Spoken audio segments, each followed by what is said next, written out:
Hi everyone, welcome back to the channel. My name's Anna if you're new here, and today I wanted to go over books that give off similar vibes to Studio Ghibli movies. And what I mean by this is that, at least for me, not only are Ghibli movies one of my all-time favorites, part of my childhood, I've watched them so many times, and they're incredibly beautiful pieces of art.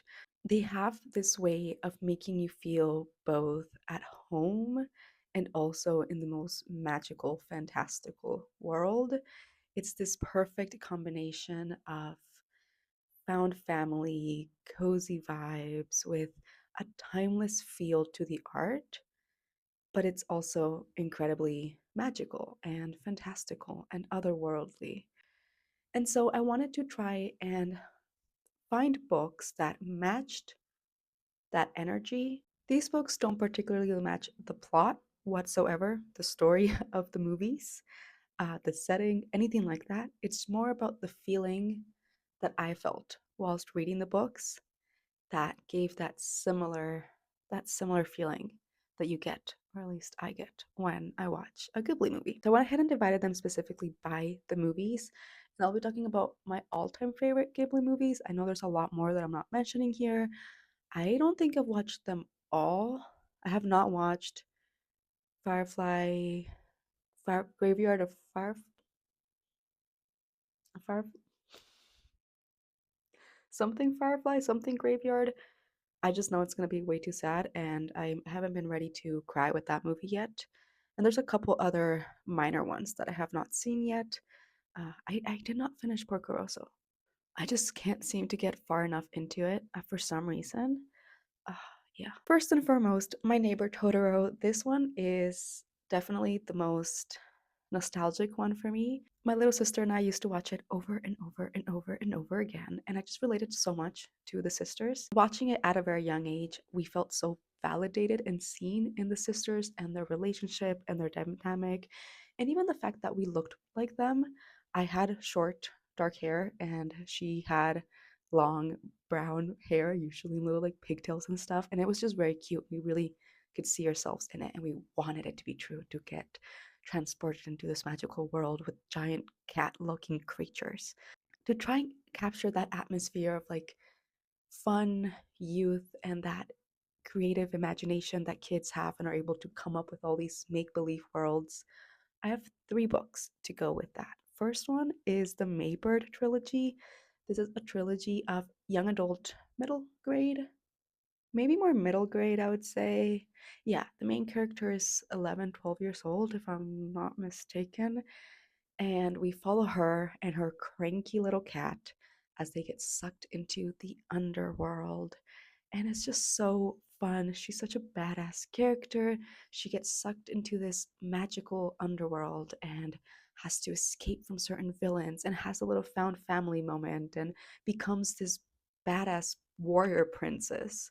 And her cat is her little sidekick, and he's ugly and cranky, and it's just really fun. I love these books. I read them, I believe, early high school years, and I could see myself rereading them multiple times and definitely recommending them to anyone who still enjoys that little bit of magic and fun fantasy that comes from a middle grade book. Next, we have The 10,000 Doors of January by Alexi Harrow. This is a book that encapsulates that feeling of magical worlds and the power that our imagination can have. We follow our main character, January, as she discovers that she may or may not have the power to open doors to different worlds and what that entails. And it's just so incredibly magical, and the way that everything is described is done so well. You're there with her, you're discovering the new worlds with her. I love the found family in it. I love the side characters. The pacing was very well done. And it's just one of those books that you completely fall into and can picture it all so well. So yeah, the 10,000 Doors of January gives me that same feeling of getting to escape to a different magical place. And last but not least, for My Neighbor Totoro, I have The Cat Who Saved Books. This is translated from Japanese, and it was a very sweet story. We follow our main character as he is having to deal with a loss in his family. And through this process of grief, this cat shows up at his bookstore and offers him a quest. Well, kind of kidnaps him into a quest. Can't quite remember if it's an offer or if it's a you're coming with me to save books. And it's just this very beautiful, fun, easy to read story about this kid on this quest with a talking cat to save books. And throughout all of it, it really touches upon grief and the process of it and healing from it and the power and magic that books hold and that words and stories hold. And so I really like that combination. And if you've watched My Neighbor Totoro, the little girls are losing their mother, right? And definitely a theme of grief incorporated into the storyline of My Neighbor Totoro. And so I thought that The Cat Who Saved Books did a very similar job with that theme as My Neighbor Totoro, because although it's talking about these things, it's done in a very lighthearted, childlike manner. And so it makes it a little bit easier to digest or to process. And yeah, I thought it was a very sweet read. I would recommend it. Next, we have Howl's Moving Castle, which may or may not, just as everyone else, be my. No, I cannot choose a favorite. I cannot choose a favorite. For example, I did not include Princess Mononoke in this list, but that was also one of my favorites. I refuse to choose a favorite when it comes to Ghibli movies, but Howl's Moving Castle is up there, and I have seen this movie so many times, and I'm obsessed with it. Not only is it absolutely beautiful, but it's also devastating, and I also love the romance between Sophie and Howl, so I have not read the book, and so the book, Howl's Moving Castle, is not included in this list. And of course, that would be the book that is most similar to the movie, but that's not the point of the video. So I have 3 books for Howl's Moving Castle. First, we have The Night Circus by Erin Morgenstern. The reason why I'm choosing The Night Circus, not only do we have a romance, it's a little bit of a complicated romance. Things don't start off very well, same as with Sophie and Howl, but the magic of The Night Circus and the complexity of it, it's very beautiful, but it's also a little bit confusing. And you cannot tell me that you watched Howl's Moving Castle the first time around and understood what was going on, unless you read the book. Or I don't know, does the book explain more? The movie is incredibly beautiful, but a lot of things are happening. There's a war going on. There's so many things going on that are never explained. We're never given a setting. Nothing is ever explained as to why things are happening the way they're happening. Where even are they? Who is Howl really at the end of the day? Why the war is going on? And so many things are left um, unresolved. But that's not the point of the movie, right? The point of the movie is the characters and the beauty of it and the funny bits and that beautiful progress of Sophie helping Howl reconnect with his heart, with Calcifer. And so I think the Night Circus kind of matches that same energy where things may be a little bit confusing. And maybe if you go into the Night Circus with certain expectations, because the blurb gives you certain expectations, so then the book kind of doesn't match, you might be a bit thrown off, but it's just so beautiful. That's why I think the Night Circus gives similar vibes to Howl's Moving Castle. Next, we have Half a Soul. This is a little story involving fairies set in London, the UK, in the Victorian era. Think Bridgerton vibes, but with fairies and no smut. And I think the reason why this book reminds me a little bit of Howl's Moving Castle is because the main character has similar vibes to Sophie, but also just the atmosphere and what's going on and the relationship, the little romance between the main character and the main guy protagonist kind of gives me that same energy that Sophie and Howl have. In Half a Soul, we follow our main character who only has half a soul. As a child, she was momentarily kidnapped or in the process of being kidnapped by a fae, and they only managed to take half her soul. Years have passed. She's in her debutante era. Is that what it's called? That's probably so wrong. She's in her coming out era. She's at that age that ladies are meant to be getting married at. And her cousin get sent off to London to come out. Is that the term? Is that the correct term? Why does that sound so wrong? We follow her throughout that journey, and as she has to navigate the world with only half a soul, and what that has done and what that has implied to her personality. Also, where the hell is the other half of her soul? It's a cute story. I liked it. It was easy to read and cute, cutesy vibes. All right, and last but not least for Howl's Moving Castle, we have Keeper of Enchanted Rooms. This is one of my new all-time favorite series. 4 books, no, 3 books are out. The fourth one's coming out some point next year, and it will be a 5-book series. So maybe wait until they're all out because you will want to devour them. I managed to read book 4 as an arc, and the way that it ended, I'm so upset that I have to wait probably over a year, probably until 2026 for the 5th one to come out. But I digress. Keeper of Enchanted Rooms matches Howl's Moving Castle so well for multiple different reasons. Not only are we dealing with a sentient home similar to the castle that's run by Calcifer, similar vibes, we have an enchanted house that may or may not be haunted. And we follow our main character through his journey as he inherits this enchanted home and then has to hire people to work for him and help him take care of the home. So he hires a cook and he hires a cleaner and he hires this woman who deals with enchanted homes. So her job is to figure out what the hell is enchanting the house and how to deal with it. And she gives off cranky old Sophie vibes to the maximum, and I love it. So if you liked Sophie at her cranky old bossy lady moment, you will really like Keeper of Enchanted Rooms. Next we have Nausicaa, Valley of the Wind. This may or may not be okay. I cannot keep saying this. Also one of my all-time favorites. I have watched this movie so many times. I want to watch it again one of these days and do an art study of it, like frame by frame of certain scenes, study just the beauty of it. It's also one of the older movies, I believe, of Studio Ghibli. I think this one came out in the 80s, and the art, the artistry, the talent that had to go into this movie is just chef's kiss. So good.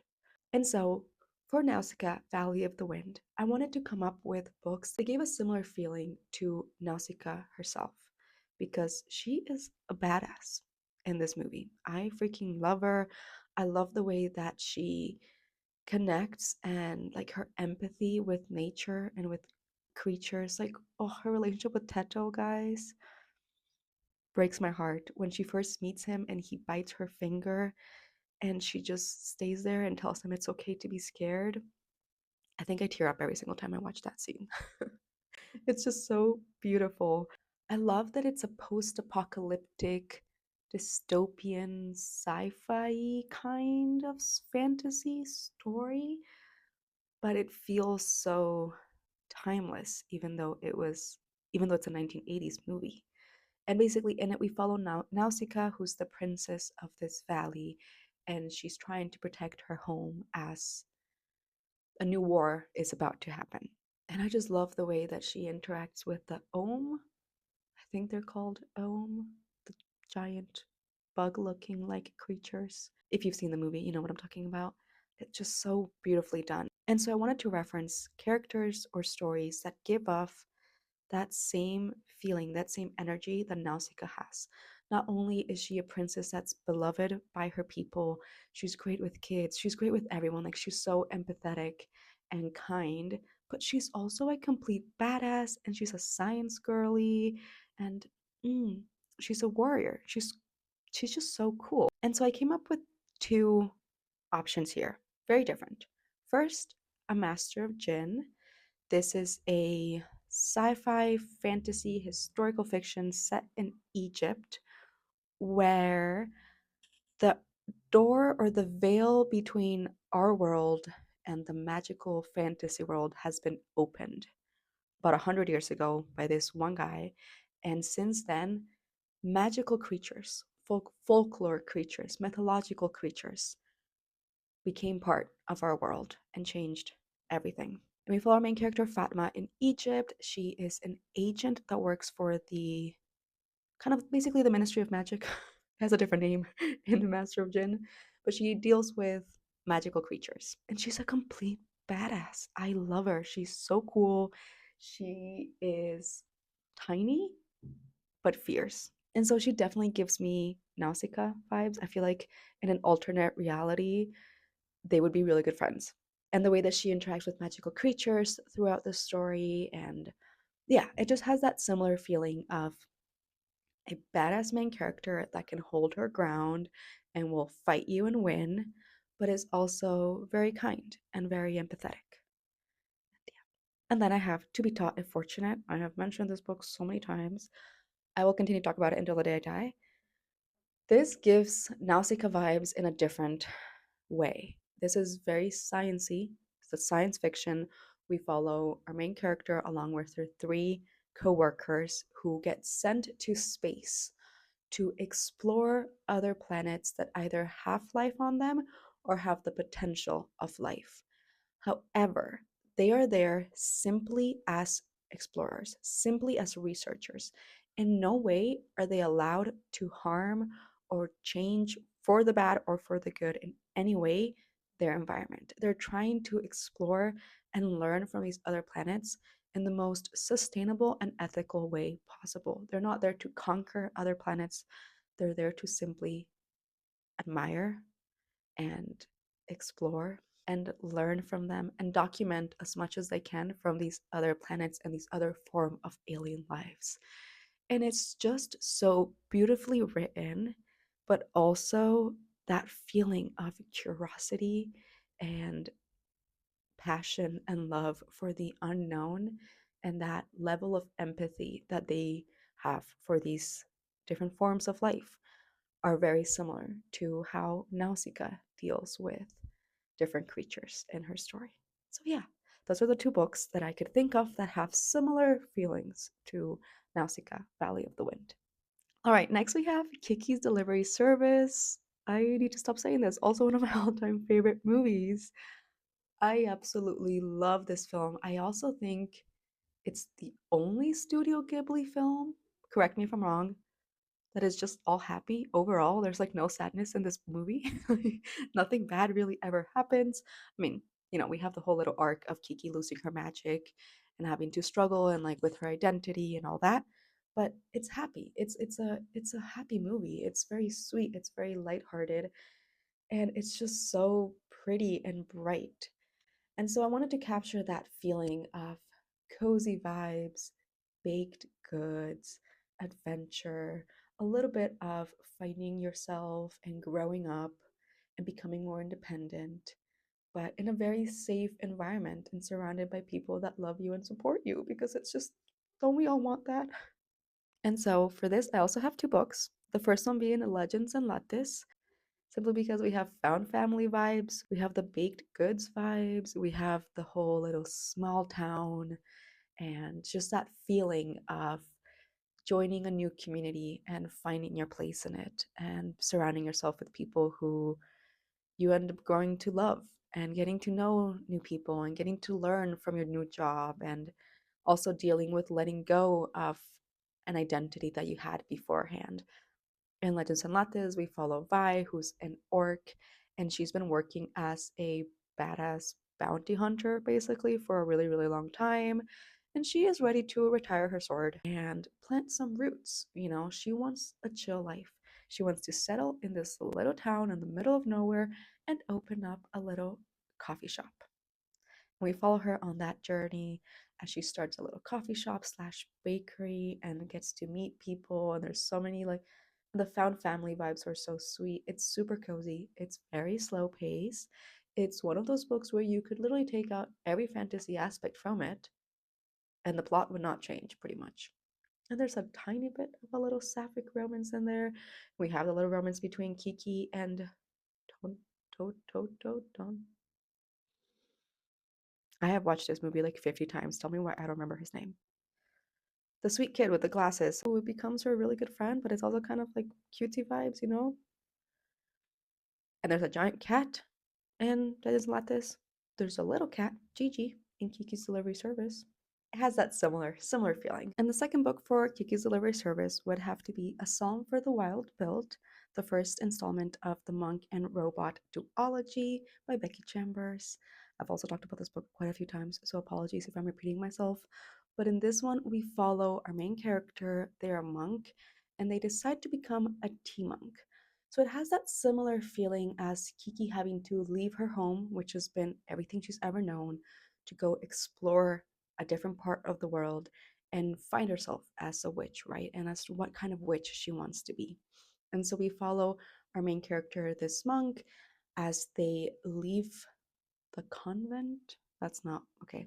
I'm sorry. That's so I don't actually know what it's called in the book, but as they leave their home where they've been living as a monk with all their siblings for a very long time, and they choose to become a tea monk.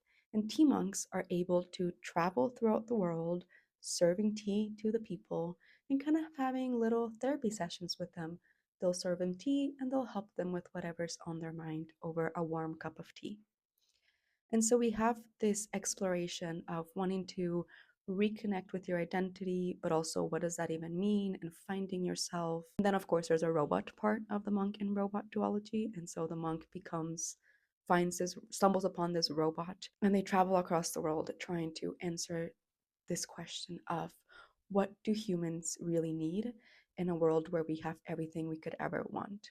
So yeah, those are the two books for Kiki's Delivery Service. Also, if you have not watched the movie, what are you doing? It's one of the cutest movies to ever exist. My family cat is named Kiki after Kiki's Delivery Service. That's how much my little sister and I loved this movie growing up. And last but not least, I feel like we cannot talk Studio Ghibli without talking about Spirited Away. Even if you're not a Ghibli fan, you have probably watched Spirited Away at some point or another. And for this one, I have one that's very obvious and one that people would probably disagree with.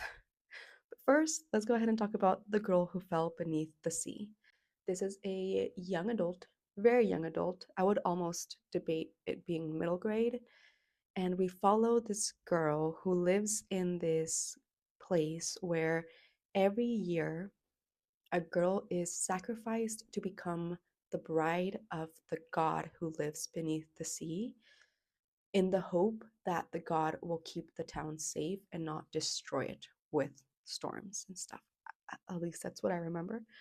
And we follow our main character as her sister is chosen to become the next bride for the god. However, her sister is in love and happy, and like this is going to be a very tragic thing. And so our main character sacrifices herself instead to allow her sister to hopefully live out her life with the love of her life.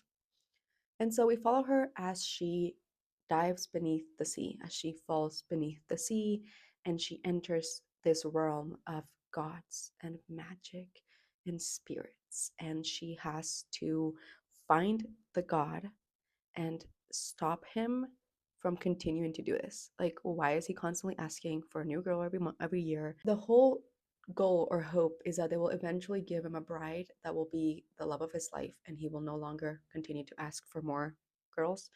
Um, and so we follow her in this journey as she has to battle her way through this magical realm, and how she's slowly losing her humanity. The longer she stays down there, the more likely she will become part of that world.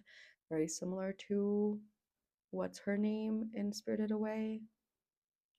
Oh gosh, this is just, it's getting embarrassing by now.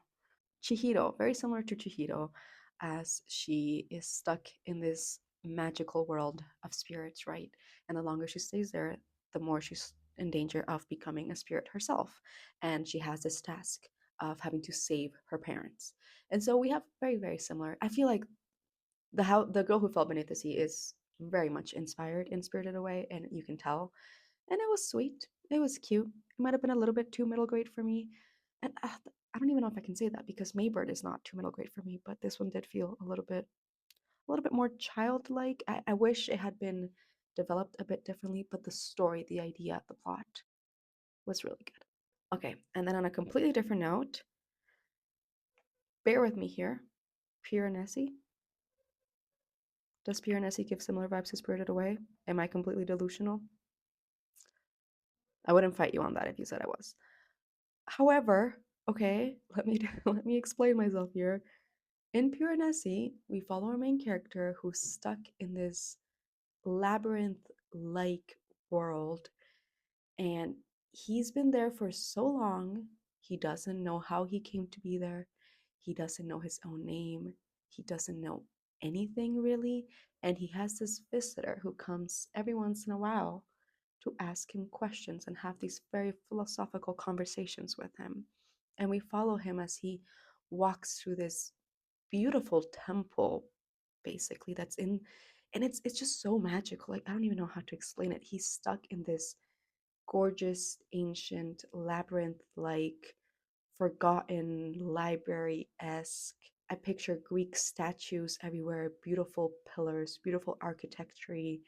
And there's also an ocean inside of this beautiful, endless, labyrinth like building.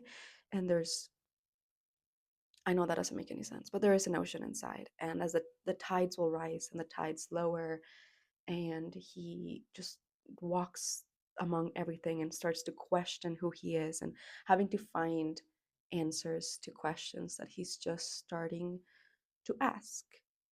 I, I do not know how to describe this book. If you've read Pure Nessie, you would understand why it's so hard to describe this book.